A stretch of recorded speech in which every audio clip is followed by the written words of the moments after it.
समोर बघता आपण हिंदकेसरी टिटवी आणि रफ्तार आहे फेऱ्यासाठी चाललेलं आहे. तर बघूया रफ्तार आहे इथं बघा समोर बघा. आता इथे झोपून घ्यायचे. समोरच बघा टिटवी फॅन पूर्ण गावचा साज आहे आज.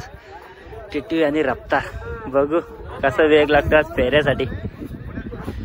झोपायला घेतलेलं आहे टिटवी आणि रफ्तार बघा. इथं अमित आहे बघा समोर.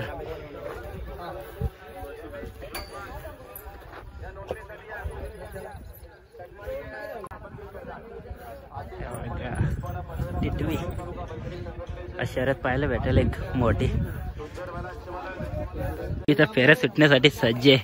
अगा हे मस्ती आहे ना लय करतं टिटवी सुटण्यासाठी. टिटवी आणि रफ्तार आहे आज हे बघा. मित्रांनो समोर बघता आपण टिटवी आणि रफ्तारचा एक फेरा पाहायला भेटतो आपल्याला हे बघा. तर टिटवी आहे आणि रफ्तार दोन्ही पण गाडी झुपलेलं आहे. बघू कसा वेग लागतात. आणि दादांचा बर्थडे पण आहे आज.